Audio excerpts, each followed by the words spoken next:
All right, so I want to welcome everybody once again to the African History Network show. It is Sunday, May 1st, 2022, and we are live. I'm your host, Brother Michael Imhotep. Welcome to the African History Network show. So on today's show, we're going to pick up a story that we talked about on Thursday. The story came out on April 26th, dealing with Harvard University and their involvement in slavery, a 134-page report. I talked about this some on our Thursday show. We're going to discuss it more today. 134-page report that deals with the 79 people, many of them Africans, that Harvard University and leaders at Harvard University and staff and things like this were involved in owning. Okay. And it lists some of the names of the Africans who were owned also. The report by a committee of Harvard faculty members released on Tuesday is Harvard's effort to begin redressing the wrongs of the past, as some other universities have been doing for decades. So there's a good article from the New York Times and also a good one from the Washington Post on this subject. If we look at this one here from the New York Times, Harvard details its ties to slavery and its plans for redress. Harvard details its ties to slavery and its plans for redress. The university is committing $100 million for an endowed legacy of slavery fund. Its report carefully avoided treading on direct financial reparations for descendants of enslaved people. So if we look here at it, we're looking at the main article from the New York Times on this. It says the report by a committee. Let's see, let me back up here. So it starts out and it talks about some of the names of the people who were enslaved. You have names like Venus, Juba, Caesar, Sicily. Then you have slaves who were named by only first name, sometimes or sometimes no name at all. Like you had one African slave named the Moor, M-O-O-R, the Moor, or you will have one called a little boy. Okay. Now, in another column are the names of the ministers and presidents and donors of Harvard University who enslaved people in the 17th and 18th centuries. Now, Increase Mather is the first name that they list here, and Increase Mather was his name was Increase, I-N-C-R-E-A-S-E. I don't have some strange names back then, but Increase Mather was the first president of Harvard University. Okay, now we know Harvard was founded in 1636, and Increase Mather was the first president of Harvard University. He was president of Harvard University from 1692 to 1701. All right, now you have Governor John Winthrop. You have William Brattle. Now, these names are so powerful and revered, they still adorn buildings today. What study shows is the involvement of different aspects of American society involved in slavery. But it also, when we look at the article from the second article from the New York Times called The Major Findings of Harvard's Report on Ties to Slavery, the major findings on Harvard's report on its ties to slavery. This second article goes in and talks about how you had Europeans here in this land who were loaning money to British slave owners and European slave owners in the Caribbean, enslaving African people. And so African slave labor in the Caribbean, it shows how it was benefiting white people here in this country, even though those African slaves in the Caribbean didn't come here.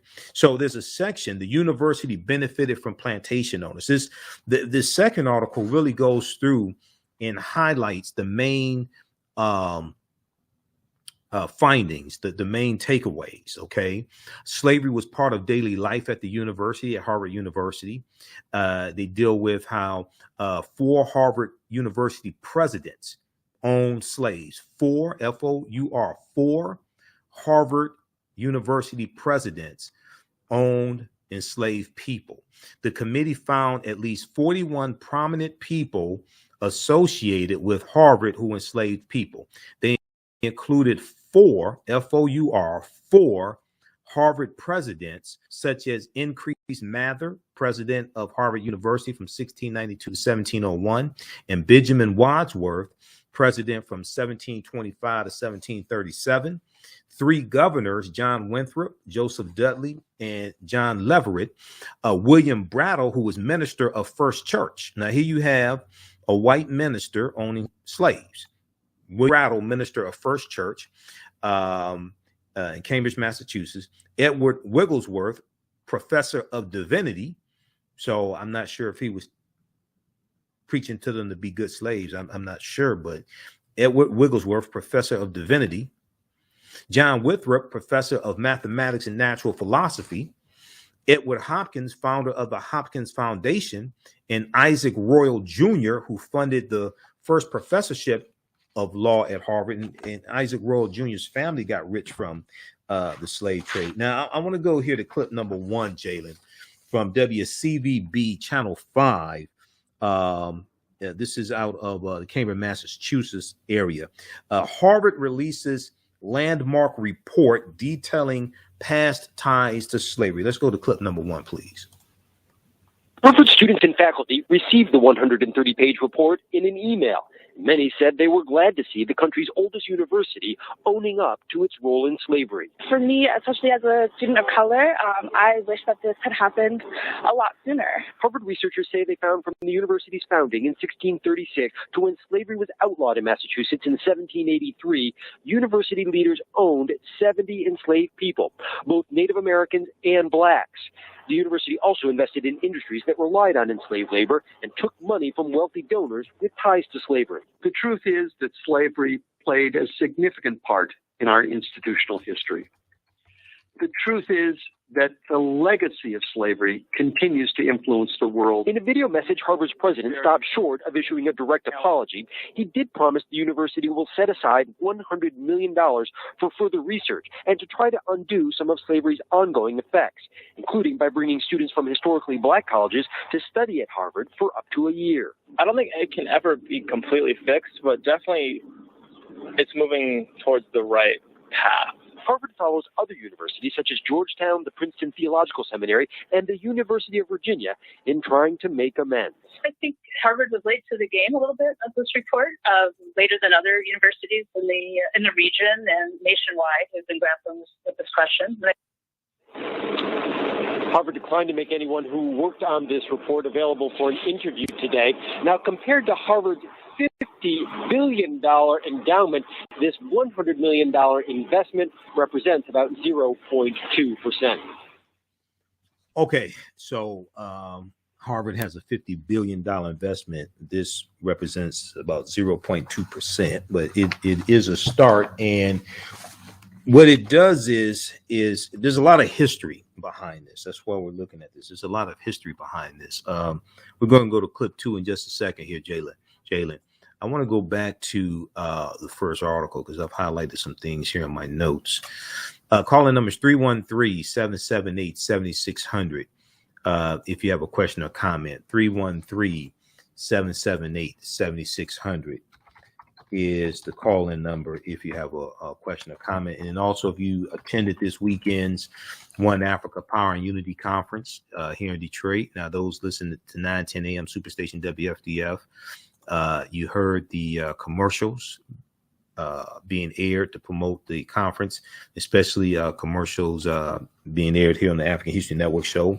And Taki Grant and Felicia Hardin did a great job also this weekend. And Professor James Small, his presentation was fantastic. Dr. Leonard Jeffries, Professor Kabahaya Watha Kamene's presentation was excellent as well. But if we go back here and look at this first article, I want to scroll down here. Okay, so the university benefited. Let me see which one. Okay, I want to go to back to the first one. Just a second. I have 5 articles here that I'm looking at. Okay, so the report calls for spending the money in a multitude of tracks, the $100 million, by tracing the modern day descendants of enslaved people at Harvard University, by building memorials and curriculum to honor and expose the past. Okay. By creating exchange programs between students and faculty members at Harvard and those at HBCUs, and by collaborating with tribal colleges, and by forging partnerships to improve schools in the American South and West Indies, where plantation owners and Boston Brahmins made their intertwined fortunes on the backs of enslaved people. Okay, where plantation owners and Boston Brahmins made their intertwined fortunes on the backs of enslaved people. We're going to continue this on the other side of the break. Also, we'll go to the phone lines. 313-778-7600 is the call-in number if you have a question or comment. You listen to the African History Network show right here on 910 AM Superstation, WFDF. I'm Michael Imhotep. We'll be back in a few minutes. Jeanette Davis is a well-established author with 6 published books. Black Survival in White America from Past History to the Next Century was published in 1995, and it delves into the history of African Americans before slavery up to contemporary times. The Great Divide Between Blacks and Whites was released in 2008, and her autobiography, Black Just Like My Mama, was published in 2010. Soulful Journey, The Business of Beings, was released in December 2021, and her 2 latest books, Echoes from the Heart, Love Throws Poetry, and Master Being Human, were both published in January of 2022. Jeanette Davis' writings delve deeply into the psyche of Black people from ancient to contemporary times. She cuts no corners and leaves no stones unturned in relating truth, letting the chips fall where they may on both African and European doorsteps. Order Jeanette Davis's books today at Amazon.com. Search for Jeanette Davis and get to know her work today. Welcome back to the African History Network show right here on 910 AM, the Superstation, the Future Radio. I'm your host, Brother Michael Imhotep. All right, it is Sunday, May 1st, 2022, and we are live. I had a very, very busy weekend. I was at the 2-day One Africa Power and Unity Conference here in Detroit. So you heard me talk about it, and we interviewed a lot of the scholars the past 2 weeks who are going to do presentations there today. So we had a fantastic turnout for the first conference, and people learned a lot as well. I met a lot of our listeners here on 910 AM Superstation WFDF, but then also people who watch me on YouTube, watch the show on YouTube, listen to the podcast, things like that. So got to talk to a lot of people all weekend. Calling numbers 313-778-7600. If you have a question or comment, once again, 313-778-7600 is the call-in number. Before we go to clip number 2, I want to go to the phone lines. Let's go to Brother Jeff on line 1. Jeff, welcome to the African History Network show. Thanks for holding. Tell us where you're calling from. Yeah, I'm calling here from Southfield, Michigan? Yeah. Okay. Go ahead. You're on the air. Yeah, well, what I want to say here, I'm a mixed descent. Okay, you're breaking up a little bit. You said, what was that you said? You were breaking up a little bit, Jeff. I am of mixed descent. Mixed descent? Yes. Okay. And what I want to say is that I think that it's a travesty here that, you guys keep on, you keep on crying about slavery. Who's crying? Slavery's not a bad thing. You said slavery's not a bad thing? No, it's not. Okay. Because if we still had slavery, then you guys would be in order. Okay. There wouldn't be no killing. Jeff. Now, when you first called in, you said you're of mixed descent. What you should have said is you are mixed up. because that's what you are. Thanks. Have a good day, Jeff. Get your phone fixed also. Have a good day. See, that's how you deal with trolls like that. You can call in here if you want to act a fool. You're going to get dealt with. I don't play that. Go call somebody else's show with that nonsense. And get a good phone when you call in also, Jeff. All right. You listen to the African History Network show, 313-778-7600 if you want to call in. Now, if you want to act a fool, you're going to get embarrassed here. We got people watching all around the world. You're going to get embarrassed, okay? And, you know, how many African people does Jeff want to be the slave of?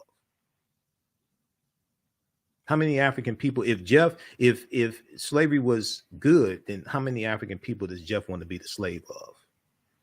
Who's going to keep white supremacists in control?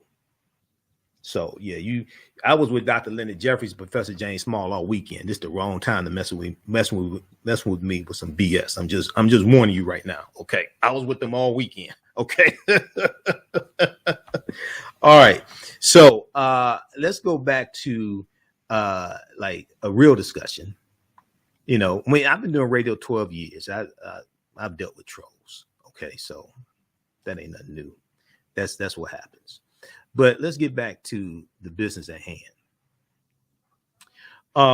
If we go back and look at this now, the first article on this is the big one. This is what a lot of other articles cited. This one here from the New York Times. Harvard details its ties to slavery and its plans for redress. All right. Now, if we go to if we go back and scroll down here, the report by a committee of Harvard faculty members released on Tuesday, April 26th, is Harvard's effort to begin redressing the wrongs of the past, as some other universities have been doing for decades. Now, as part of the process, the university's governing corporation has pledged $100 million to create an endowed legacy of slavery fund, that would allow scholars and students to bring Harvard's connections to slavery into the light for generations to come. Now, what a lot of people want to do is hide how this country, especially Europeans in this country, white people in this country, still benefit from the legacy of slavery. This is one of the reasons why you have the attack on the GOP, what Republicans call critical race theory, which is not even critical race theory. What they've done is they've taken the term critical race theory, which is a 40-year-old legal analysis of how racism is encoded into various laws in this country and how those laws have a long-lasting impact on the conditions of African Americans, Latinos, non-white people. In understanding that legacy, it's a legal analysis. It's usually taught in law schools, graduate schools, sometimes in the undergraduate level, but it's a legal analysis. Okay, it's not something taught in K through 12. Just teaching American history is not critical race theory. That's a misunderstanding of critical race theory. There was a Christopher Ruffo, I think his last name, Ruffo. This is one of the idiots who's an architect of critical race theory. There was a tweet that he put out back in March 2021. We've talked about it here on this show before. And I'm going to try to pull this up here. So what they've done is distorted what critical race theory is. So anytime, and he said they want to make it so that anytime you see something in the news that is dealing with race or racism or something like that, that they don't like. Christopher Ruffo, R-U-F-O. Okay. These series of tweets right here, though, for those watching on Facebook and YouTube. All right. Let me pull this up. This is one of the ways all this really escalated with critical race theory. And okay, that's not the one I want. I want it was one tweet. Here, let me pull this up here. It was one tweet from this one here from March 2015, March 15, 2021, I should say, March 15, 2021. So Christopher F. Ruffo, R-U-F-O, you can look up his name. He said in this tweet from March 15th, 2021, the goal, GOAL, is to have the public read something crazy in the newspaper, like a January 6, 2021 insurrection took place. I guess maybe he's calling that crazy. I don't know. But the goal is to have the public read something in the newspaper and immediately think critical race theory. We have decodified the term and will recodify it to annex the entire range of cultural constructions that are unpopular with Americans. Now, what he should have said, little Chris, is crisscross or crossed Chris, or whatever you want to call him, mixed up Chris. Maybe he's related to Jeff. What he should have said is unpopular with white Americans. That's what he really should have said. But he didn't want to tip his hand and tip you off to what was coming. But this is what was at the beginning of this whole fervor over critical race theory. All right, now let's go to clip number 2 here. Now, this is from clip number 2 is from NBC News. This is Joshua Johnson on NBC News. And Harvard announces $100 million fund after new study finds ties to slavery. Let's go to clip 2, Jalen. America's oldest university is confronting one of its darkest legacies. Harvard just completed a deep dive into its past and it discovered some painful truths and announced plans to address them. The report is called Harvard and the Legacy of Slavery. It looks at the school's deep connections to wealth generated from slave labor. This report shows that Harvard's faculty and staff enslaved more than 70 people during the 17th and 18th centuries while slavery was legal in Massachusetts. Harvard says it will now spend $100 million to address its ties to slavery. Based on the report's findings, those ties run very, very deep. The university says it was directly invested in sugar and rum industries in the Caribbean, as well as cotton and railroads in the U.S. In the first half of the 1800s, slavery profiteers accounted for more than a third of Harvard's private donations. In other words, Harvard's ties to enslavement helped fund its rise to prominence. Now, other prestigious universities have made similar findings, including Brown and Georgetown, and more than 80 schools have joined a consortium called Universities Studying Slavery. So what's behind this wider movement, and why now? Joining us to discuss it now is Katie Mangan, a senior writer for the Chronicle of Higher Education. Ms. Mangan, welcome. Good to have you with us. Thank you. It's good to be with you. What have some of the early reactions been like to Harvard's report? Well, it was a truly remarkable report that came out today when President Lawrence Bacot released this statement and also a 130-page report outlining how the university has not only had historical ties to slavery, but been complicit and perpetuating what he called profoundly immoral practices. Okay. These are very, very strong words. Pause it right there, Jade. I know we're coming up on the break. Just back it up about 20, 30 seconds or so. We'll continue this on the other side of the break. We'll go back to the phone lines. Listen to the African History Network show right here on 9:10 a.m. Superstation, WFDF. 313-778-7600 is the call-in number if you have a question, comment. Even dumbass people can call in too. You know, you may get embarrassed, but you can call in if you want to. This is the wrong day to mess with me. 313-778-7600 is the call-in number if you have a question or comment. This is the African History Network show right here on 9:10 a.m. Superstation and Future Radio. We'll be back in a few minutes. Jeanette Davis is a well-established author with 6 published books. Black Survival in White America from Past History to the Next Century was published in 1995, and it delves into the history of African Americans before slavery up to contemporary times. The Great Divide Between Blacks and Whites was released in 2008, and her autobiography, Black Just Like My Mama, was published in 2010. Soulful Journey, The Business of Beings, was released in December 2021, and her 2 latest books, Echoes from the Heart, Love Throws Poetry, and Master Being Human, were both published in January of 2022. Jeanette Davis' writings delve deeply into the psyche of Black people from ancient to contemporary times. She cuts no corners and leaves no stones unturned in relating truth, letting the chips fall where they may on both African and European doorsteps. Order Jeanette Davis's books today at Amazon.com. Search for Jeanette Davis and get to know her work today. The work that I do is larger than the fashion industry. It's larger than the art world. And I believe that I was born to bring newness into this world. I'm Kaima McIntyre. I'm 24 years old and I'm an artist.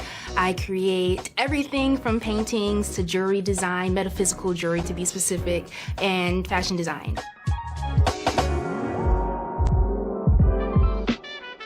The only reason why my prom dress went viral is because people needed it. Within a few days of going viral, Notori Naughton reached out to me and she's like, I saw your dress, can you make me a dress? I was equally as shocked to be asked by a celebrity to design their dress at the age of 17. That's just one person, and the list just continues to go on to Janet Jackson, to Tyra Banks. It really hits home. That means that the discussion is happening on the grounds in real time. Welcome back to the African History Network show right here on 910 AM Superstation WFDF. Okay, so right before the break, we were sharing this clip here from NBC News. Harvard announces $100 million fund after new study finds ties to slavery. We're going to go back to that clip. Then when we finish that, we'll go to the phone lines. We'll go to Abdul and Richard on the phone, on the line. So let's go back to this clip. It was a truly remarkable report that came out today. President Lawrence Bacot released this statement and also a 130-page report outlining how the university has not only had historical ties to slavery, but been complicit and perpetuating what he called profoundly immoral practices. These are very, very strong words coming from Harvard, and long overdue, a lot of people would say. Harvard certainly is not the first university to grapple with its ties to slavery, but this is certainly one of the most extensive and really powerful reports that we've seen. We heard in this report that a benefactor of the law school enslaved a woman named Cuba, and one of that woman's ancestors spoke today about the study. Here's part of what they said. Certainly it was elation at first in terms of just understanding, wow, our family was connected, to this whole story. But then, after settling back, it's an emotional trip. When I read, certainly some of the hardships that they went through, how cruel they were treated, even though they were up north and not down south. Slavery is slavery, and the type of cruelty that they experienced, not as harsh, I'm sure, as working in the fields of Alabama and Mississippi, but working on Brattle Street in Cambridge, had its very difficult times. That's so powerful for him to be able to point to an ancestor and know that piece of his study. But beyond the personal impact on the descendants of these slaves, what impact is this report meant to have? I mean, it would be real easy for something like this to be done, make everyone feel good, and then that's the end of it. The report came out with some very specific recommendations of what they wanted to see the university done, and the final recommendation was to hold Harvard accountable, to have regular reports and analyses to make sure that Harvard is doing what it says it's going to do. And at this point, they're not talking so much about direct payments to the descendants of enslaved people, but more a matter of researching and trying to locate as many people as possible to try to bring more stories like the ones that we just heard to light, so that this becomes a more concrete and more tangible issue. When you're dealing with real people, real stories, that's one of the things that we're seeing other universities do, is to spend a lot of time trying to track down these descendants, hear their stories, and get them involved in the steps moving forward that Harvard has pledged to take using this very, very sizable amount of money. If we could back up to that list we were just showing in terms of what Harvard plans to do with the $100 million that it has committed to this project, including establishing a legacy of slavery fund, creating memorializations and curricula around enslaved people, developing partnerships with historically Black colleges and universities, and also connecting to Native communities. I learned from this report that Harvard's charter said it was supposed to educate white and Indian residents of the colonies, but only one person of tribal descent received a degree in Harvard's earlier days. Is there a timeline for the use of this money, or are there any kind of guardrails on where this money goes, or is that still being figured out? As far as I can tell, that's still being figured out, but they are going to move ahead with these steps. This $100 million that has been dedicated, that some of it's going to be freed up immediately to take some initial steps, and some of it will be used later on. But a lot of the talk really is about scholarship and teaching, teaching more classes, more teacher training, reaching out more to historically Black colleges and universities, and trying to strengthen those ties with exchange programs to bring more faculty members and students to Harvard, really just trying to study the matter and know exactly where they stand before they get down to the details about specifically how the money is going to be used more in terms of the reparations that people are really eager to see. I should note, by the way, that NBC News did reach out to Harvard University and asked if someone could be made available for tonight's broadcast. The university declined, but that invitation stands. Before I have to let you go, I wonder where this sits in the middle of all these other efforts to try to address the legacy of slavery in higher education. We put on the screen some of what Brown and Georgetown have done. There have been a number of efforts to deal with economic gaps. Students from disadvantaged backgrounds, Harvard and Stanford are two of the schools that have said, if you get admitted, we will come up with the money to let you in. You do not have to worry about paying for your education. How does this fit into all of the rest of those efforts to sort of close some of these racial gaps before we go? I think it's a very important part in terms of trying to really come to terms with the legacy of discrimination and just to make very, very real why it is that colleges are taking all of these steps to try to plug equity gaps.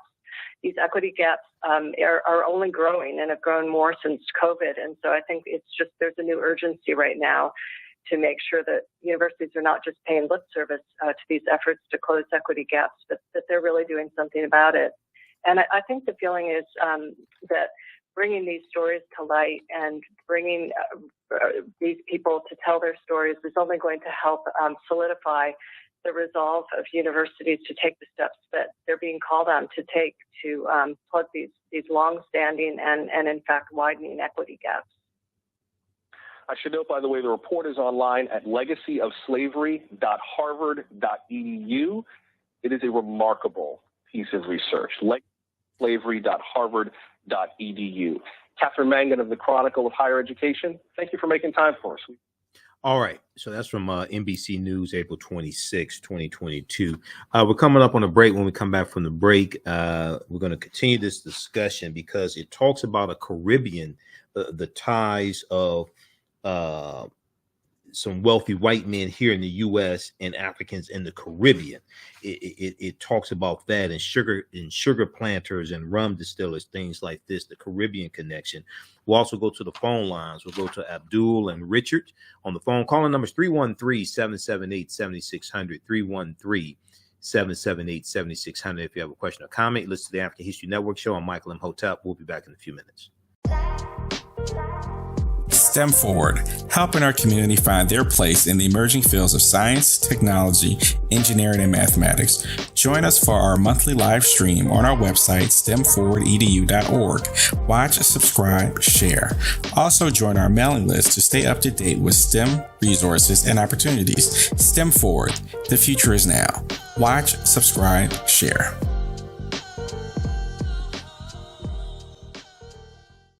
The work that I do is larger than the fashion industry. It's larger than the art world. And I believe that I was born to bring newness into this world. I'm Kaima McIntyre. I'm 24 years old and I'm an artist. I create everything from paintings to jewelry design, metaphysical jewelry to be specific, and fashion design.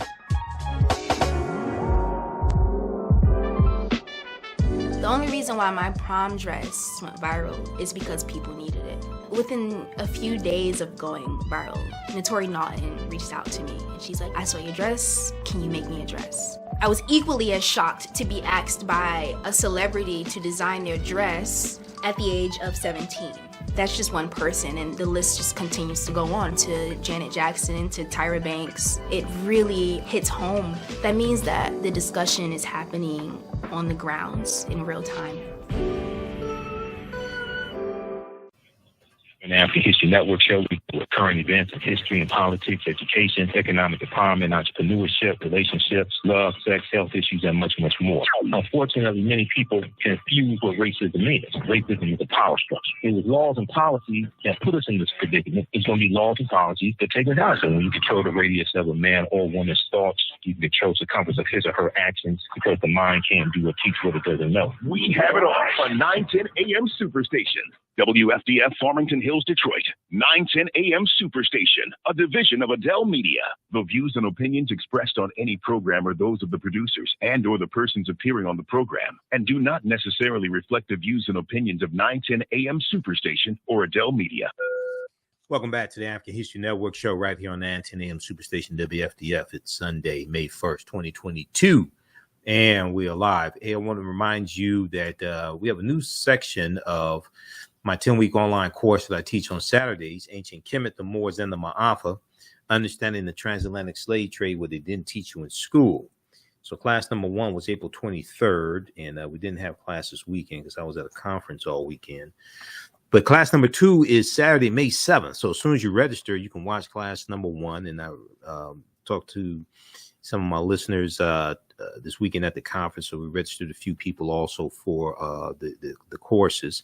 Ancient Kemet, the Moors, and the Maafa, Understanding the Transatlantic Slave Trade, what they didn't teach you in school. So we do the sessions live. All the sessions are archived and recorded. You can go back and watch them anytime, even after the 10-week online course is over with. You still have full access. You can watch the class. You can join us in class live, Saturdays, 2 p.m. to 4 p.m. Eastern Standard Time if you want to, but if you can't because you're working or something like that, that's fine. And then on Sunday, Sunday, May 8th, we have class number 1 of From the Civil War to the Civil Rights Movement and Black Power, 1865 to 1968, starting up. And that class is on sale, $80, regular $130 also. We have a bundle pack where you can register for both classes for $120, okay? That's From the Civil War to the Civil Rights Movement and Black Power, 1865 to 1968. All right. So I want to go to the phone lines. Let's go to Abdul before we go back to this story dealing with Harvard University and their 134-page report detailing people tied to Harvard, only 79 enslaved people in the 1700s. Let's go to the phone lines. Let's go to Abdul, line 1. Abdul, welcome to the African History Network show. Tell us where you're calling from. Peace and love, man. I'm actually calling from Detroit, man. Yes. We got the conference along with good brother Michael. Yeah, I met you. It was a pleasure of meeting you. Yes, you too, brother. All I want to say, man, I want to be real clear, is that if you didn't make this conference, the energy and the synergy that was going through at levels, hey man, that you just had to be here, man, to get the experience. But if you watched it through YouTube, the live streaming. YouTube, live streaming, that's what I'm saying. You know, you can get a gist of what I'm talking about. But I just wanted to let my brother know I'm supporting him, and I have been supporting him. And I had a beautiful chance to meet him personally. Yes. But I love the work you're doing, Mike. And I don't want to hold the line up no more. But the conference was beautiful, and we're looking forward to the next one. Thanks. Enjoy your evening. All right, Abdul. Thanks for calling in. It was good meeting you also. Okay, let's go to Richard. Hey, Richard, thanks for holding. Tell us where you're calling from, Richard. Oh, I'm calling from Detroit, and I'm a product of Southern University. Okay. But I'm old, dinosaur, you're young. But we were taught how a lot of institutions and like big businesses, I think it was Aetna which at one time was an Atlantic Fleet. Mm-hmm. There were people in California, there were some black families, once they got the Freedom of Information Act, they tracked these companies down. And I remember one family in Oakland got $9 million. And the sad part about it, the Mormons in Utah, they have these type of, I don't know what you call it, records, that genealogy. They have a little record where you can go there and do the research. And they help some of these people in that manner to like get reparations. Okay. The thing about it is, I don't ever think the United States government is ever going to like a stimulus check, whatever you call it, give every person that is a descendant of African slaves any paycheck. No, that's not You can happening. trace from Lyndon Baines Johnson when he was in office, the poverty programs. I guarantee you from that time all over to now as we speak, they probably have spent trillions trying to catch people up, and everybody else rips them off. You know, like I feel sorry for Black Lives Matter founding when the people are now being investigated for, like, you know, all these type of monies that they got. It's painful to see that, but on all ends, people are trying to race bait, whites, black, anybody, if they can get money. Mm-hmm. But I think the problem is that the black colleges should make all the other white colleges in those states come up with the type of programs that I think you're talking about, to look at how they say, look at Grambling College, their sports facility, and look at what? LSU. When if they could say, okay, let's give these black colleges the same type of, how you say, facilities and resources, and have them in those type of positions. That way you can kind of catch people up. But one thing is bad. All those black athletes, They don't go to black college. They want to go to a white college, and then they want to go to the pros. And the sad part about it, none of them would ever say, we need to own the teams. Colin Kaepernick never said anything about owning the team. I admire him, but the next best thing is own the team. There was a such thing as the Negro League, and guess who owned it? Blacks. Right. Thank you for your time. All right. Thanks for calling. Now, two things. One, yes, there's an investigation into some Black Lives Matter leadership buying a $6 million property, something like that. I don't want to cast the entire Black Lives Matter movement under a cloud of investigation of mishandling money, things like this, because that's dealing with a few people. Okay, so, and we don't know the outcome of the investigation either. So I don't want to, not saying Richard was trying to do that, but I don't want to try to cast that cloud over the entire movement. One, two, Brian Flores, who was suing the NFL, has been making ownership and the lack of African-American ownership an issue. And he's been exposing this and calling attention to this. Okay. So even though Colin Kaepernick may not have, Brian Flores is. All right, now I want to we're going to stay on this topic for a few more minutes, and I want to go to the second story, which is going to take a larger segment, and so we'll get to that in just a minute. Now I want to go back to let's see, I want to look at this other article here from New York Times. This is the major findings of Harvard's report on its ties to slavery. So that is the second article right here. Okay, the major findings of Harvard's report on its ties to slavery. Harvard University issued a 134-page report investigating its ties to slavery and its legacy. Here are the key findings. Also, actually, there were three things I wanted to comment on regarding Richard's call. The third one, because I had to pull up this article so I can make my point here. You remember a couple of weeks ago, we talked about California, the California Task Force, and a 5-4 ruling dealing with who they would distribute reparations to in the state of California. And was it going to be to all the African Americans in California, or is it just going to be by lineage, meaning that you have to prove that you were a descendant of someone who was enslaved in California, African American descendant of someone who was enslaved in this country? Well, and I just saw the article here. Where is that one? Okay, it was New York Times article. Yeah. California task force votes to offer reparations only to descendants of enslaved people. Okay, only to descendants of enslaved people. The decision came after weeks of debate about whether all Black Californians should receive reparations. So they're doing it based upon lineage as opposed to race. All right. Now, we talked about this here on this show, but also Camila Moore, who is the chair of the task force, she was on Roland Martin Unfiltered, and they went through it in an in-depth discussion about this.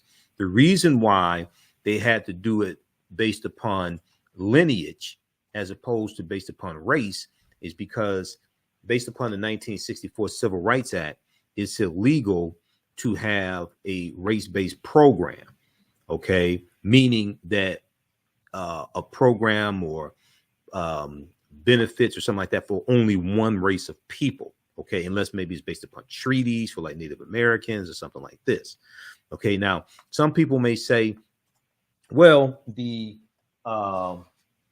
Japanese, they got reparations, okay, for being in internment camps in World War II, okay, and that was a bill that passed Congress in 1988 under President Ronald Reagan, and you had about 82,000 Japanese who received $20,000, 82,250 as of February 19th, 1999. I'm looking at the memo from the Department of Justice. They received $1.6 billion, okay? But if you get past, once you get past headlines and actually read the document, it only went to those who were actually put in the internment camps. It didn't go to all Japanese. This is the fundamental mistake that people make, and the pipe dream that's being sold about reparations like crack. This is why with California, they had to do it based upon lineage as opposed to you just being Japanese, because they had to go directly to those who were harmed. All right. Now, this is, I'm going to try to pull this up here so everybody can see this, because if you're waiting on a reparations check in the mail, and I got some magic beans I can tell you, that ain't happening. Now, this is a 10-year program to compensate. Let me pull this up. 10-year program to compensate Japanese Americans interned during World War II closes its doors. That's the name of this document. And I thought I had this bookmarked. Okay, this right here. This is from justice.gov, which is the official website of the Department of Justice. They have all types of information there. I encourage people to go to justice.gov as well as whitehouse.gov. You do some research there, you're going to learn a lot. But this right here, okay, February 19th, 1999, 10-year program to compensate Japanese Americans interned during World War II closes its doors. After paying out more than $1.6 billion to more than 82,250 persons of Japanese ancestry who were interned during World War II, the Justice Department's Office of Redress administration has officially closed its doors. So the bill passed Congress in 1988 and was signed into law by Ronald Reagan.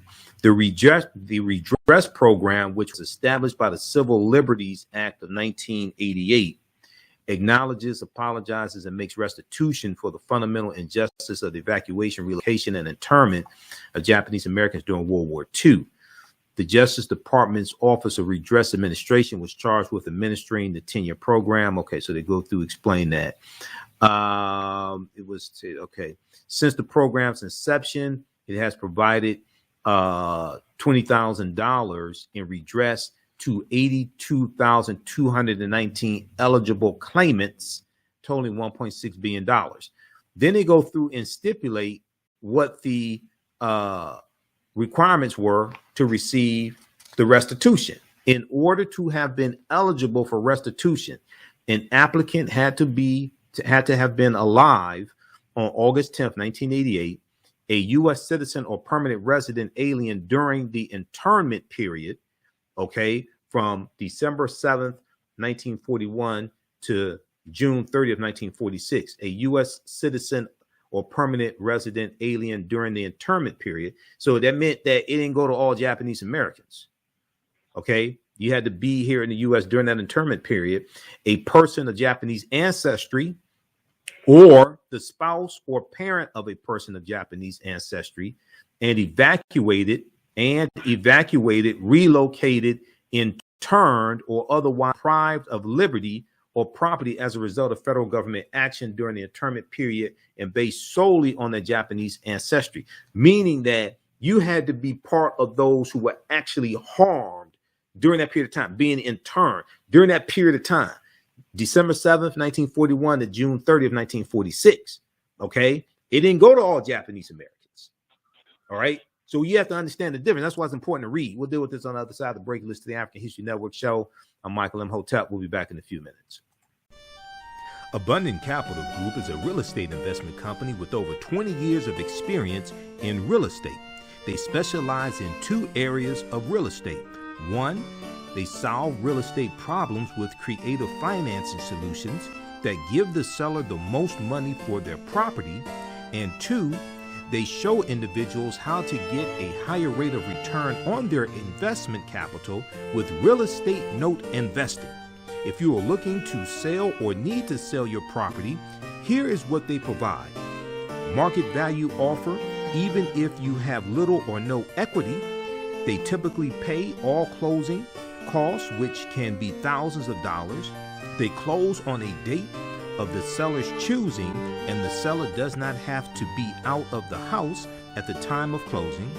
They take the property in an as-is condition, and the seller is not required to make any repairs.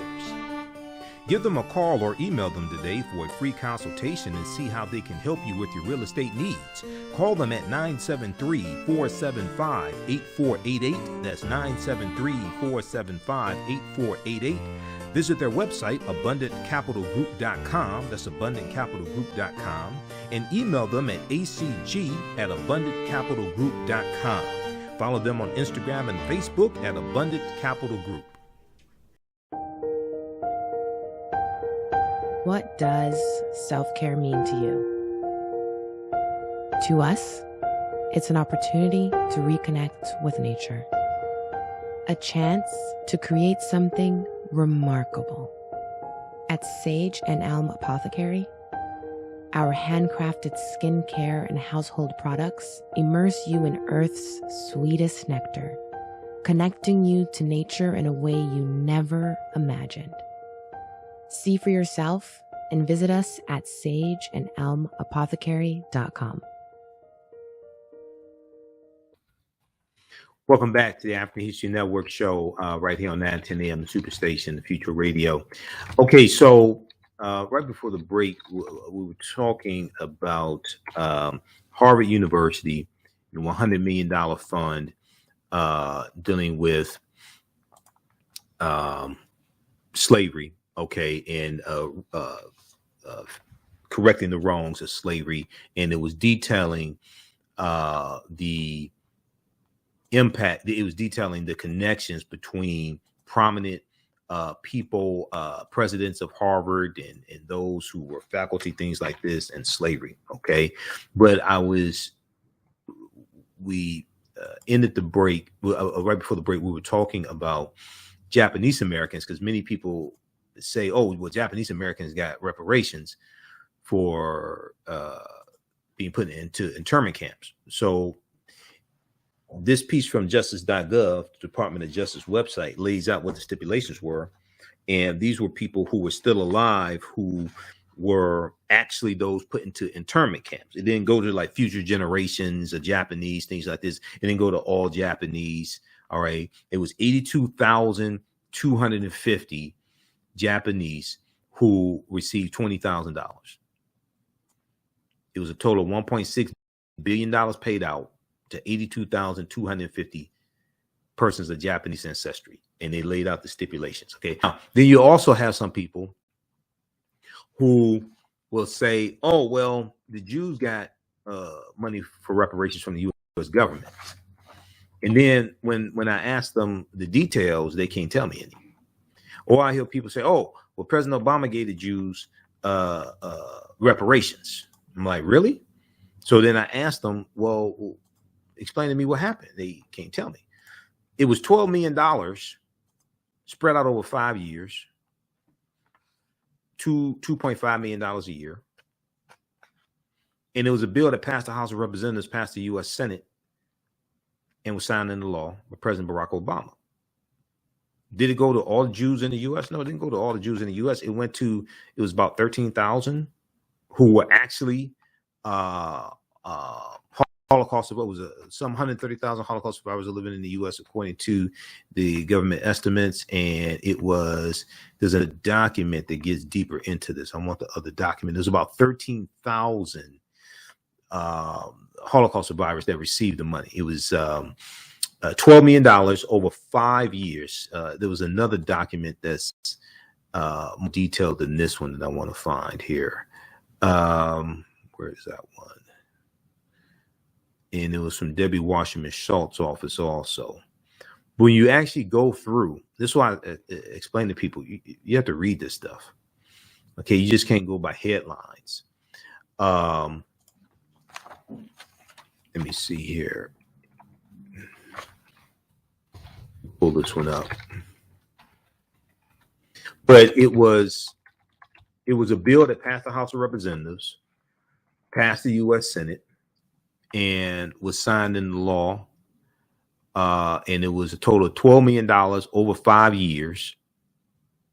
And it went to about 13,000 survivors of the Holocaust who were living in the U.S. That's what it was. So it didn't go to all the Jews in the U.S., anything like that. And then when we look here at what happened in California, they're going to have to do it based upon, in California, they're going to have to do it based upon lineage as opposed to race, because it violates the 1964 Civil Rights Act. And if they pass it, it's going to get overturned in court, which is what a lot of people talking about reparations don't seem to understand. The judicial branch of government interprets law from the federal branch of government and the legislative branch of government. So if a law is deemed to be unconstitutional that the legislative branch passes, it can get struck down in the judicial branch of government. So in a closely watched decision, the state's reparations task force voted Tuesday night to move forward with compensation for African-American descendants of enslaved people and descendants of freed Black people in living in the United States before the 19th century. So if your ancestors came here in like 1902, okay, and they were of African descent, you wouldn't qualify in the state of California for this. If your ancestors came in 1898 or were here in 1898, then you would qualify for this, living in California. This is a big deal, as California's reparations effort is the first of its scale and is likely to serve as a model for the rest of the nation. Not to mention that Tuesday's decision was highly contentious. The vote 5-4 came after weeks of debate about whether reparations should be for all 2.6 million Black Californians or limited to those who can trace their lineage to enslaved people, or limited to those who can trace their lineage to enslaved people. The panel ultimately decided to focus on those most hurt by slavery instead of more broadly addressing the effects of racism directed at Black people. Quote, that's not the point of reparations. Reparations is responding to the injuries of a specific group. Jovan Scott Lewis at University, it was University of California, Berkeley professor and task force member said during Tuesday's meeting, there's a community who for centuries has been demanding recognition. Now, in September 2020, California created a 9-member task force to study and recommend reparations. The panel is supposed to complete a report by the summer of 2023 that would detail who should get reparations, in what form, and in what amounts. Who should get reparations, in what form, and in what amounts. Now, when you go through and read this, it deals with the fact that, and this is something that Camila Moore said in the interview on Roland Martin Unfiltered. If you do it based upon race, it violates the 1964 Civil Rights Act. So you have to do it based upon lineage to get around that. Now, there are going to be lawsuits anyway, but you're more on legal grounds if you do it by lineage. You have a better chance of the law that you pass not being overturned in court. Okay. So this is why it's important to understand this. Many on the panel bristled at the idea of excluding Black Californians, given the widespread racism left behind by decades of slavery. A similar effort in Evanston, Illinois, it includes all Black residents. Okay, but in Evanston, Illinois, in Evanston, it dealt with redlining, victims of redlining in Evanston, Illinois, as opposed to slavery. Okay. The reason why they chose redlining in Evanston, Illinois, as opposed to slavery is because in Illinois, slavery was abolished in 1818. Evanston, Illinois, the city of Evanston, which today is a city of about 60,000 people and about 16% African American, Evanston, Illinois wasn't founded until the 1840s. Evanston, Illinois did not have a history of slavery. They had a rampant history of housing discrimination and redlining. Once redlining was created by the federal government in about 1937, coming from the Homeowners Loan Corporation. Robin Rue Simmons was the councilwoman, African-American councilwoman in Evanston, Illinois, who initiated that program, that compensation program. And they would get a certain amount of money towards buying a house. Okay, I interviewed Robin Rue Simmons for an hour on this show, and we went down and we went through and broke down what it was, and they were taking money generated from, if I remember correctly, they were taking money generated from marijuana sales, taking some money from that to go towards this fund. Okay, so they chose redlining because, and also the other thing, it was the policy that they put in place was based upon about a 70-page study that was done on the history of redlining in Evanston, Illinois, and housing discrimination, how it's still impacting African Americans today. All right, so that's why in Evanston they chose redlining instead of slavery. Now, there was people on social media that didn't read and jumped on there talking about should be for slavery. Well, you think a city of 60,000 people is going to have some type of reparations for slavery, and the city didn't have a history of reparations? That's just, you must be related to Jeff that called in. That don't make no sense either. A city of 60,000, they're going to deal with a legacy of what happened in that city. Okay, not what happened in the state. That doesn't make sense. Okay, see, this is why a lot of hashtags and all that stuff, when it really comes down to like actually trying to get something like to actually take place and get laws passed, it's entirely different. It sounds good in documentaries and on panel discussions and on shows and people that have no clue what they're talking about. But when you actually start trying to do something and you have to follow the law and deal with constraints, that stuff goes out the window. Okay. And unlike a lot of people, I'm somebody that's actually been involved in writing public policy for the city of Detroit. I was on the committee to write an executive order for the city of Detroit. It took us 13 months to do it. Okay. It took us a lot longer than we thought it was going to take. It went through a number of revisions. We had to work with the legal department. We had to work with different departments in the city. We had to work with the unions as well. Okay. And then what we came out with is not what we had in mind when we first started doing the executive order. Okay. But you're dealing with reality. All that stuff sounds real good in documentaries and all that stuff. It doesn't work like that in the real world. Listen to the African History Network show right here on 910 AM Superstation and Future Radio. When we come back, I want to deal with this segment from Tiffany Cross's show. It was an African-American Democrat, African-American Republican. They were talking about Biden-Harris administration policies. And the Black Republican asked, how have African-Americans benefited from the Biden-Harris administration policies? Okay. They didn't get into it deep there, but we're going to talk about it here and pick up our discussion from Thursday because we have the evidence. Listen to the African History Network show. We'll be back in a few minutes.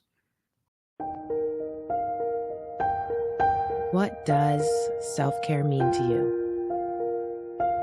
To us, it's an opportunity to reconnect with nature. A chance to create something remarkable. At Sage and Elm Apothecary, our handcrafted skincare and household products immerse you in Earth's sweetest nectar, connecting you to nature in a way you never imagined. See for yourself and visit us at sageandelmapothecary.com.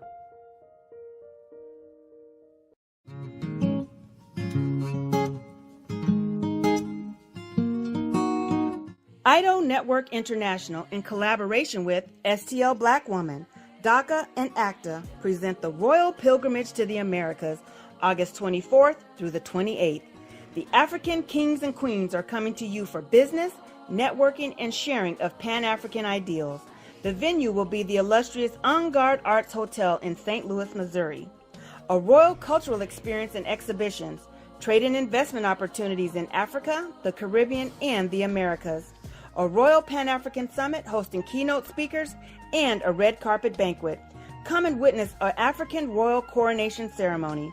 Register at www.idonetwork.org to book your ticket to wine and dine with African royalty. Vendor opportunities available. Get face-to-face with the royals who own the land and resources for business. Contact DACA for deal room information at 602-730-4572.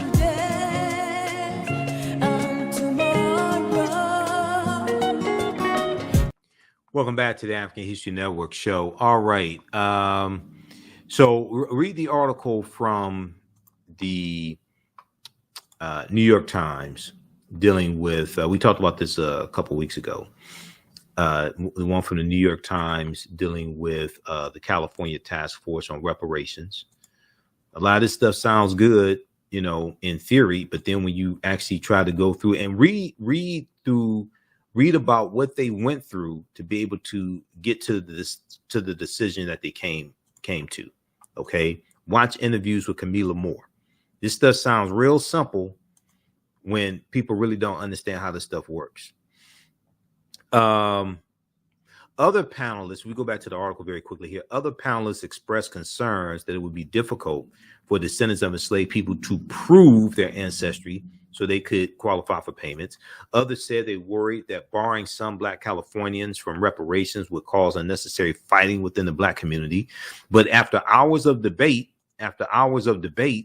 those who wanted to limit the payments to descendants of enslaved people prevailed. Camilla Moore, a lawyer and task force chair, said that trying to solve larger problems of racial equity was not the panel's responsibility. Trying to solve larger problems of racial equity is not the panel's responsibility. Quote, that's a whole other task force, Camilla Moore, who's an attorney, said during the meeting. This is a reparations task force for the institution of slavery. Now, California doesn't have a huge history of slavery. May have had 1,500 people enslaved because California comes into the Union in 1850 as a free state. Okay, California was part of Mexico. California becomes a territory of the U.S. because of the Treaty of Guadalupe Hidalgo of 1848, which ends the Mexican-American War, and the U.S. gets the territory that makes up Colorado, Arizona, New Mexico, California, Utah, and Nevada from Mexico at the end of the Mexican-American War. All right. So California doesn't have, a big history of slavery, even though it was about 1500. There was an article from The Conversation that we dealt with here on this show a couple weeks ago when we dealt with this story dealing with the California Task Force. Read this article here because I have to transition to the next topic here. The little known story of how slavery infiltrated California and the American West. The little known story of how slavery infiltrated California and the American West, August 11th, 2021. Okay, so read this, and this gives you some background information. Now, I want to, before we leave the story dealing with Harvard University, and I want to go to, let's see, it was this one, major takeaways here. On page 2, dealing with the major takeaways. Where is that here? Okay. On page 2, dealing with the major takeaways, it talks about in the Caribbean. This right here, and I need to grab my notes again. All right. So they talk about 4 Harvard presidents enslaved people, and then they deal with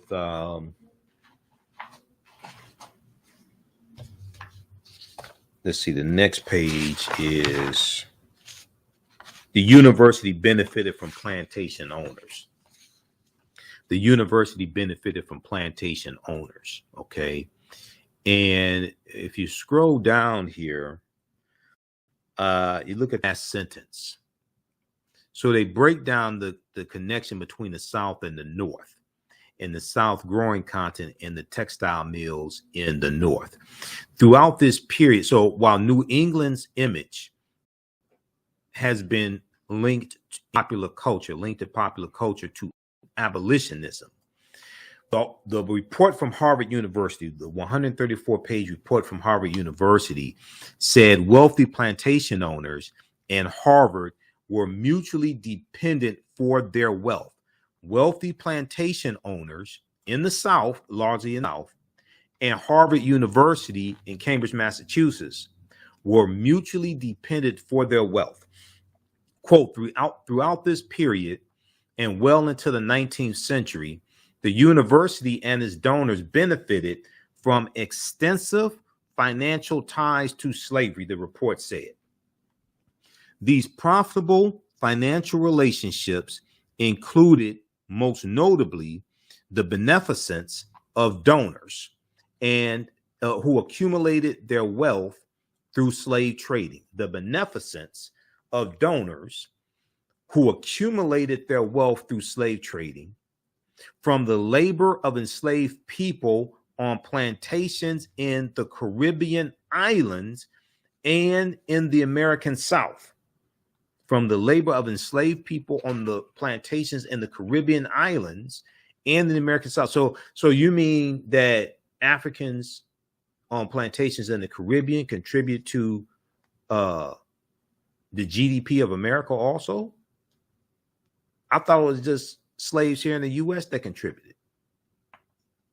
So you mean that Africans in the Caribbean contributed also? They were making money off of them. Slave owners here in this country were making money off of African slaves in the Caribbean? Huh. And from the northern textile manufacturing industry, supplied with cotton grown by enslaved people held in bondage. The university also profited from its own financial investments. Harvard University also profited from its own financial investments, which included loans to Caribbean sugar planters, rum distillers, and plantation suppliers, along with investments in cotton manufacturing. So you mean to tell me that Harvard University profited from loans it made to white people who own sugarcane plantations in the Caribbean, and they had African slaves. So African slaves were making Harvard University rich. So African slaves in the Caribbean were also contributing to enriching Harvard and these Europeans at Harvard University. Not just the Africans who were enslaved here, but also in the Caribbean, which contributed to building America. Okay, let that sink in. Go read it again. Let that sink in. They weren't here. They were African. They weren't here in the U.S. They're in the Caribbean. But the money made off of them in Harvard University, the university also profited from its own financial investments, which included loans to Caribbean sugar planters. I don't think most of the slaves on those sugarcane plantations in the Caribbean were white people. All right. Now, I want to go to, let's see here. Okay, let's switch gears here. So on the Cross Connection with Tiffany Cross, we're going to the clip I just sent you that's on Instagram, Jalen. There was this discussion back on Saturday, April 23rd, Saturday, April 23rd. It was Elie Mystal, who I like sometimes. Elie Mystal, he's pretty interesting, African-American attorney. He's a Democrat. And Rufus Montgomery, he would have a name like Rufus. Rufus Montgomery, CEO of the CASCON group, and he's a Republican. And the conversation came up, how have the Biden-Harris administration policies benefited African Americans? Benefited us a lot. We're going to deal with the evidence on the other side of the break, but let's listen to a little bit of this clip here. Let's go to the clip, Jalen, from Tiffany Cross, the Cross Connection, MSNBC. Okay, I'm just going to say it. I don't know a lot of Black Republicans who really ride for Black people. I mean, just take a look at just some of the things they're saying. Why are we voting the way that we vote? What are the policies that we truly believe in? Because, really, the Black population or the minority populations, we're generally more conservative. We just don't vote that way. And so they know that I'm a danger to them. Senator Lewis is one of the greatest senators that's ever been. And for African American, it was absolutely incredible how they began to throw his name on a bill of the voting rights. I think it's a shame. First of all, when you look at the bill, it just doesn't fit what John Lewis stood for. Hear me clearly. America is not a racist country. Okay, those are all things not ever heard at the cookout. Let me assure you. Just pause it right there for a second. Just pause it right there for a second, Jalen. Okay, so just in case you didn't recognize the voice, that was Herschel Walker showing how ignorant he is. He's talking about John Lewis being a senator. John Lewis was a congressman. He was in Congress. He wasn't in the Senate. Those are two different chambers of the legislative branch of government. So Herschel Walker, who's running to be a U.S. senator, Herschel Walker know what a Senate is? I don't understand this. But Herschel Walker, who's running to be a U.S. senator from Georgia, doesn't know that John Lewis, who is from Georgia, did not serve in the U.S. Senate. He served in the House of Representatives, which is Congress, number one. Two, this dumbass just said, who's running for Senate, who needs to be defeated, Herschel Walker, baptized by Trump, anointed by Trump. He said that the John Lewis Voting Rights Act that named the bill after John Lewis is a disgrace. John Lewis wrote the majority of the bill. Where did he get this boy from? A mind is a terrible thing to waste. Let's go back to the clip. Okay, those are all things not ever heard at the cookout. Let me assure you. All right, we'll continue this on the other side of the break. Listen to the African History Network show right here on 9:10 a.m. Superstation and Future Radio. I'm Michael Imhotep. We'll be back in a few minutes. Jeanette Davis is a well-established author with 6 published books. Black Survival in White America from Past History to the Next Century was published in 1995, and it delves into the history of African Americans before slavery up to contemporary times. The Great Divide Between Blacks and Whites was released in 2008, and her autobiography, Black Just Like My Mama, was published in 2010. Soulful Journey, The Business of Beings, was released in December 2021, and her 2 latest books, Echoes from the Heart, Love Throws Poetry, and Master Being Human, were both published in January of 2022. Jeanette Davis' writings delve deeply into the psyche of Black people from ancient to contemporary times. She cuts no corners and leaves no stones unturned in relating truth, letting the chips fall where they may on both African and European doorsteps. Order Jeanette Davis's books today at Amazon.com. Search for Jeanette Davis and get to know her work today. The work that I do is larger than the fashion industry. It's larger than the art world. And I believe that I was born to bring newness into this world. I'm Kaima McIntyre. I'm 24 years old and I'm an artist. I create everything from paintings to jewelry design, metaphysical jewelry to be specific, and fashion design. The only reason why my prom dress went viral is because people needed it. Within a few days of going viral, Notori Naughton reached out to me and she's like, I saw your dress, can you make me a dress? I was equally as shocked to be asked by a celebrity to design their dress at the age of 17. That's just one person, and the list just continues to go on to Janet Jackson, to Tyra Banks. It really hits home. That means that the discussion is happening on the grounds in real time. Welcome back to the African History Network show right here on 910 AM Superstation Future Radio. Hey, if you'd like this type of information, you can support the African History Network. $, the AHN show through Cash App, $, the AHN show through Cash App. Also through PayPal, paypal.me/the AHN show. We have the information also on the homepage of our website, AfricanHistoryNetwork.com. This helps us keep doing the research, stay on the air, keep broadcasting, pay some of the bills as well. This is our official Cash App account, $, the AHN show, SHOW. When you go to it, it'll say Michael and show my picture there. These other ones here that we have listed, these are fake African History Network Cash App accounts. So I'm trying to get them shut down. We also have the PayPal button there as well. And be sure to register for the new 10-week online class I teach on Saturdays, 2 p.m. to 4 p.m. Eastern Standard Time. Ancient Kemet, the Moors, and the Maafa, understanding the transatlantic slave trade, what they didn't teach you in school. As soon as you register, you can watch class number 1. We did April 23rd. Class number 2 is Saturday, May 7th, 2 p.m. to 4 p.m. Eastern Standard Time. We do the sessions live. All the sessions are archived and recorded. You can go back and watch it anytime. You don't have to be present in class to watch it. Even a year from now, you can go back and watch the entire class. Okay, so I want to go back to this clip here from the Cross Connection, Tiffany Cross. Let's go back to this clip, Jalen.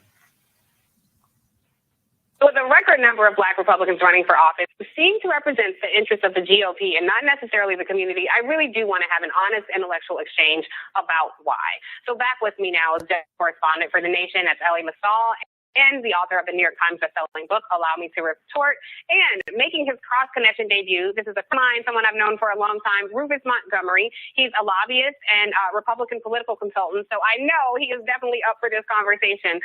So Rufus, you know, you and I have known each other for some years, my friend, and I thought you'd be good to contribute some intellectual exchange to this. And I'm curious, what is it about the GOP that's so appealing to you personally? Well, you just heard, while so many GOP policies run contrary to the interests of the Black diaspora. It's what is actually shown on the media, Tiff. You just started out, and thank you for having me. You started out saying it's not talked about at the cookout. It actually is talked about at the cookout. Across the country, African Americans are talking about what's going on with the current administration, what's actually happening. I quote Ice Cube in saying that he talked to two parties. He talked to the Democrats, he talked to the Republicans, and one party said, we love what you're doing, we'll take some of what you have now, and we'll do more of it when we get reelected, and the other one said, talk to us later. Well, the time now is later, and in cookouts around the country, you'll hear people talking and having questions, African Americans asking questions, what are African Americans getting for that actual vote? You're giving 90% of the time, most of the time for one party, but what are you getting in return? I can talk to you for about 45 minutes about what Donald Trump did to help African Americans very specifically And sadly, this is being I'll talked tell about. you, we don't have 45 minutes. And I just want to be clear. So I'm not saying things aren't discussed at the cookout. I'm saying those specific Black GOP members are saying things that you do not hear at the cookout. Maybe we go to different cookouts, my friend. But I want to take it to you, Ellie, because I do think Rufus makes some really valid points about the Democratic Party. I'm certainly not here to be a mouthpiece for the Democrats. We can do a whole segment on that. But we're talking specifically about the Republican Party. Ellie, why? What do you think about Rufus's claim that Donald Trump did a lot to help the African-American community? Because I can tick off the top of my head some things that he did that was very harmful to the community. Your thoughts? Yeah, there are lots of things that he did to hurt the African-American community, and I'm sure some of the things he did helped a couple of, brothers here and there. Look, I make a hard distinction between Black conservatives, of which there are many, one of whom just was elected mayor of New York City, in fact, and these tokens who are out here right now shucking and jiving for their white handlers. And the way that you can know the difference between a token and a person who just happens to have conservative views is that the Black conservative has an argument for why their policies will help the Black community. So I'm sure Rufus and I could go back and forth about where the capital gains tax should be. Rufus would argue that the capital gains tax would help Black people, lowering the capital gains tax would help Black people build wealth. And I could disagree with that, right? Do you think Herschel Walker understood that sentence? Do you?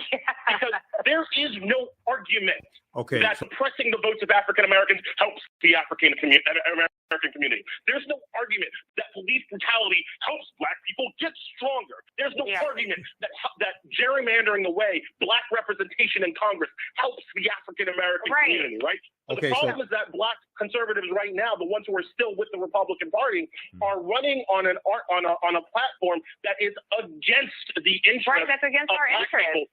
All right, pause it right there. Pause it right there, Jalen. Pause it right there, Jalen. Pause right there. All right. We're running out of time here. We're going to continue this on a show on Monday. So for the sake of time, let's do this. Okay. Now, they went back and forth. They really get into it like I would get into it and do it scientifically. Okay. So first, let's look at whitehouse.gov. Neither one of them mentioned whitehouse.gov. Neither one of them mentioned this document here that I'm about to show you, which was shut down Rufus and all these other Republicans running around running their mouths. Rufus ended up mentioning the First Step Act, Donald Trump. Donald Trump ran on a platform of law and order, and he talked about unleashing the police when he ran in 2016. He ran on a platform of law and order. The First Step Act was Representative Hakeem Jeffries' bill of the Congressional Black Caucus. The Congressional Black Caucus worked with Trump to get it pushed. But when the CBC was trying to get it passed under the Obama administration, it was blocked in the Senate by Senator Tom Cotton of Arkansas, Republican, and Senator Jeff Sessions of Alabama, Republican. Jeff Sessions is against criminal justice reform. He's against holding police accountable. And Jeff Sessions became Donald Trump's first attorney general, who dismantled and reversed a lot of the criminal justice reform that was taking place in the Department of Justice. Okay, but Black Republicans won't tell you that. So let's, if we look at this here, this came out February 28, 2022, update to the document that was at whitehouse.gov, October 2021.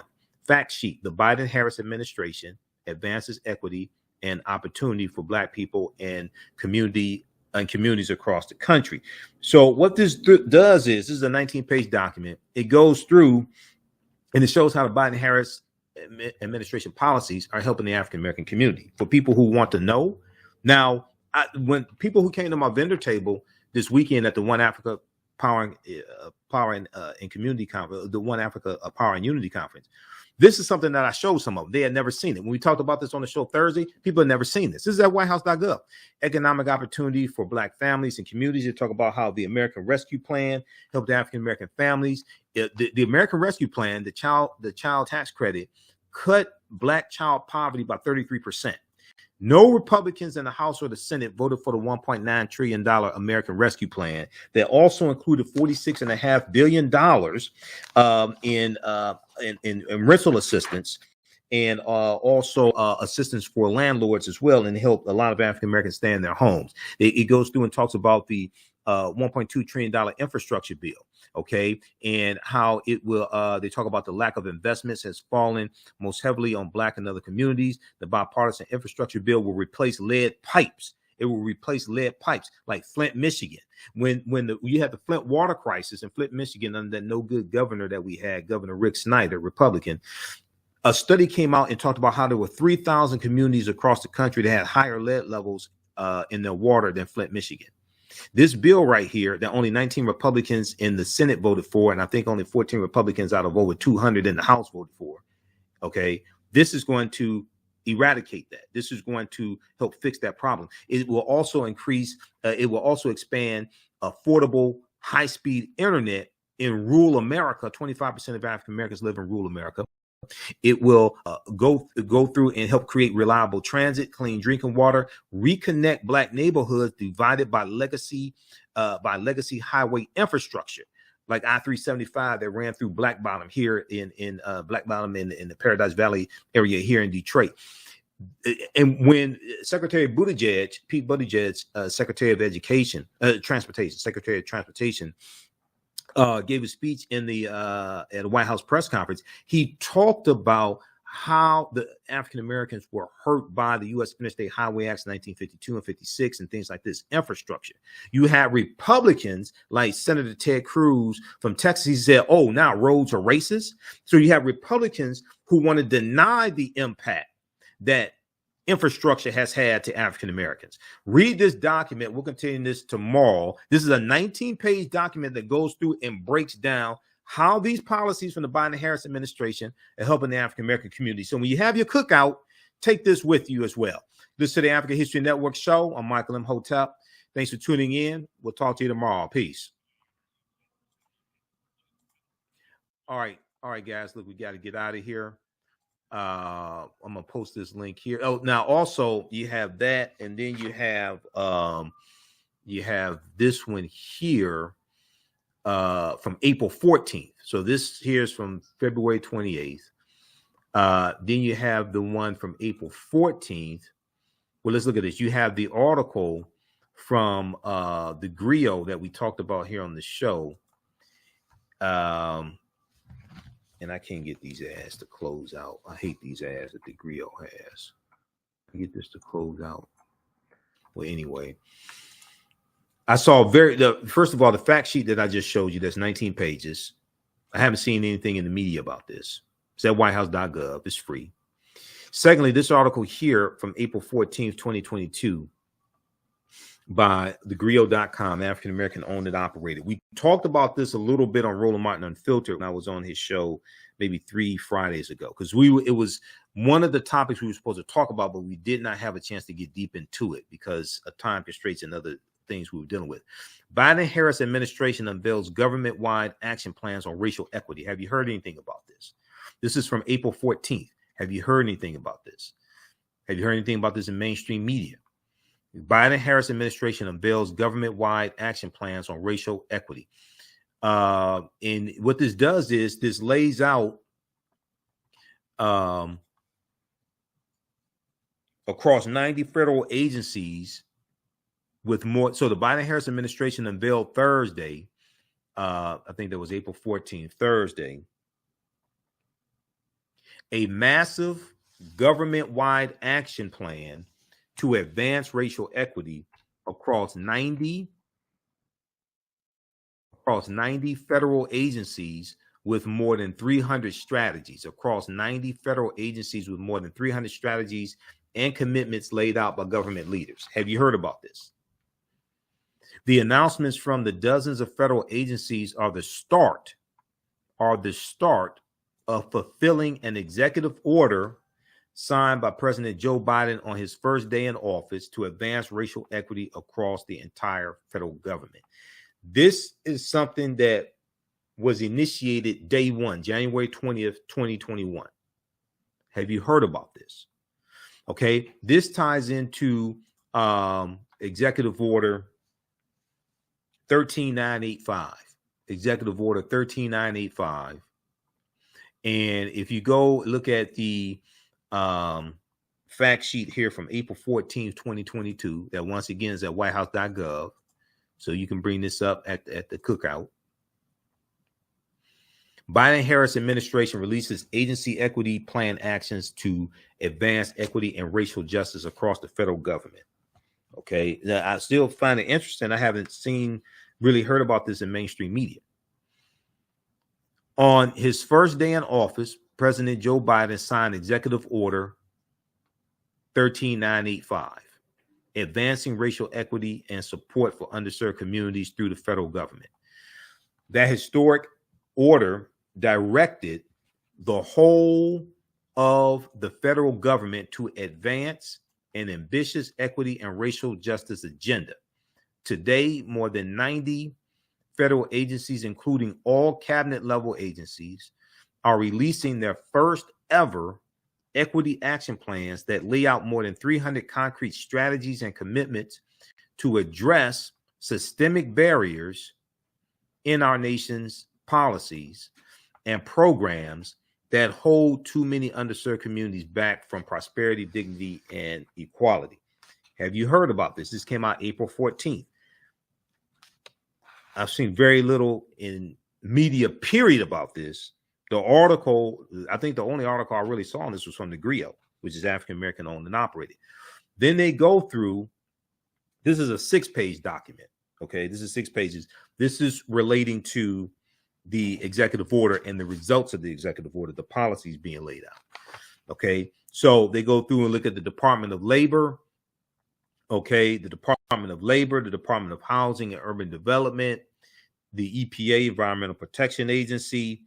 They look at the Department of Transportation as well, the Department of Justice,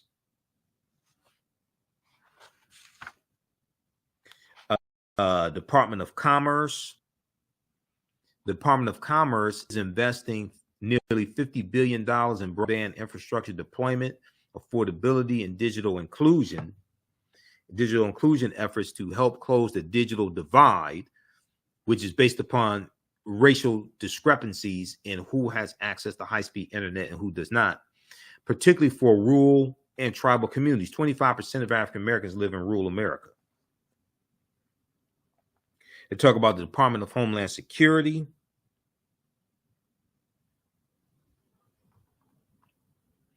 What is the Department of Homeland Security right here? The Department of Homeland Security is working to ensure that underserved communities are treated fairly in airport screenings by improving systems and enhancing training for officers. The Department of Homeland Security is also engaging with and improving underserved communities' access to grant programs that help counter domestic violent extremism to better address the terrorism-related threat to our country posed by white supremacists and other domestic terrorists. Then they talk about the State Department, the Department of Veteran Affairs, U.S. Department of Agriculture, Department of Education. U.S. Department of Agriculture is expanding equitable access to nutrition assistance programs and strengthening gender equity by implementing a national awareness campaign and expanding the implementation of online ordering of nutrition program. Okay, this is what I wanted. Department of Education is advancing college access and college completion by investing in HBCUs, TCCUs, and MSIs. Okay, MSIs are minority serving institutions. About a little more than 600 MSIs. There are 103 HBCUs. Community colleges and other resource public institutions, and supporting schools to raise college completion rates for underserved students. Then they talk about the Small Business Administration, the SBA, is investing in improved technology to increase access to capital for businesses in underserved communities and minority-owned businesses by streamlining program applications and integrating data.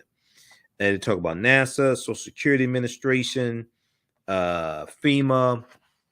Then they go and deal embedding equity in every day, So you can go through and read this. This is dealing with Executive Order 13985. Okay. And this document was released April 14th, announcing the policies that are going to be implemented across 90 federal agencies. More than 300 concrete strategies and commitments to address systemic barriers. So you can read the rest of this, and they'll probably have some more information at whitehouse.gov on this also. Have you seen about this in mainstream media? Have you heard people talking about this on radio shows? Besides me, Biden-Harris administration releases agency equity action plans to advance equity and racial justice across the federal government, April 14th, 2022.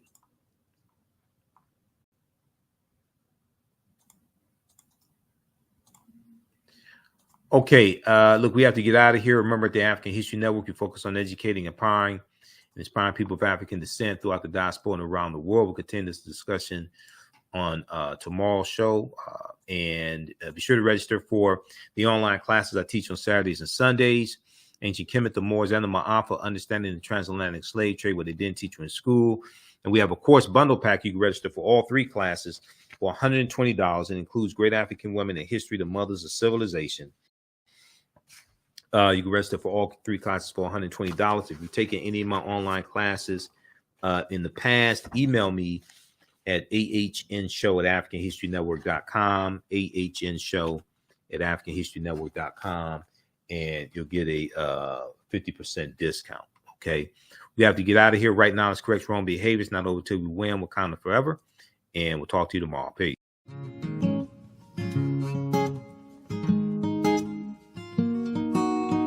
IDO Network International, in collaboration with STL Black Woman, DACA, and ACTA, present the Royal Pilgrimage to the Americas, August 24th through the 28th. The African kings and queens are coming to you for business, networking, and sharing of Pan-African ideals. The venue will be the illustrious En Garde Arts Hotel in St. Louis, Missouri. A royal cultural experience and exhibitions, trade and investment opportunities in Africa, the Caribbean, and the Americas. A Royal Pan-African Summit hosting keynote speakers, and a red carpet banquet. Come and witness an African royal coronation ceremony. Register at www.idonetwork.org to book your ticket to wine and dine with African royalty. Vendor opportunities available. Get face-to-face with the royals who own the land and resources for business. Contact DACA for deal room information at 602-730-4572.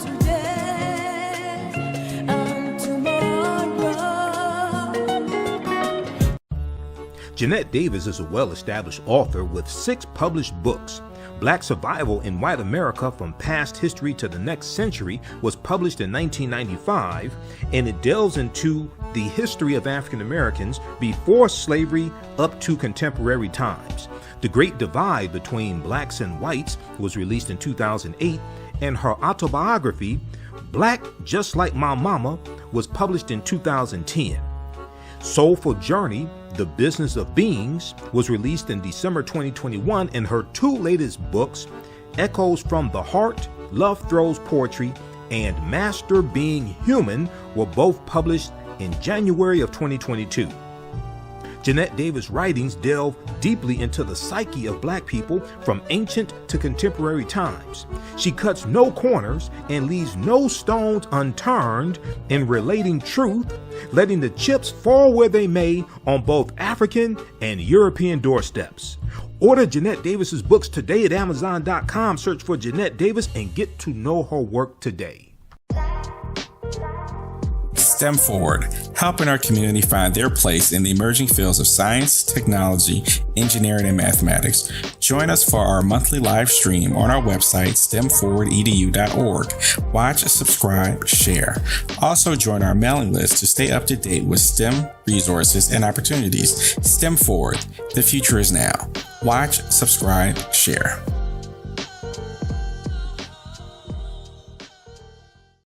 The work that I do is larger than the fashion industry. It's larger than the art world.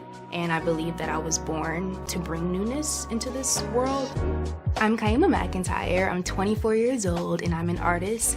I create everything from paintings to jewelry design, metaphysical jewelry to be specific, and fashion design. The only reason why my prom dress went viral is because people needed it. Within a few days of going viral, Notori Naughton reached out to me and she's like, I saw your dress, can you make me a dress? I was equally as shocked to be asked by a celebrity to design their dress at the age of 17. That's just one person, and the list just continues to go on, to Janet Jackson, to Tyra Banks. It really hits home. That means that the discussion is happening on the grounds in real time. Abundant Capital Group is a real estate investment company with over 20 years of experience in real estate. They specialize in two areas of real estate. One, they solve real estate problems with creative financing solutions that give the seller the most money for their property. And two, they show individuals how to get a higher rate of return on their investment capital with real estate note investing. If you are looking to sell or need to sell your property, here is what they provide. Market value offer, even if you have little or no equity. They typically pay all closing costs, which can be thousands of dollars. They close on a date of the seller's choosing, and the seller does not have to be out of the house at the time of closing. They take the property in an as-is condition, and the seller is not required to make any repairs. Give them a call or email them today for a free consultation and see how they can help you with your real estate needs. Call them at 973-475-8488. That's 973-475-8488. Visit their website, abundantcapitalgroup.com. That's abundantcapitalgroup.com. And email them at acg@abundantcapitalgroup.com. Follow them on Instagram and Facebook at Abundant Capital.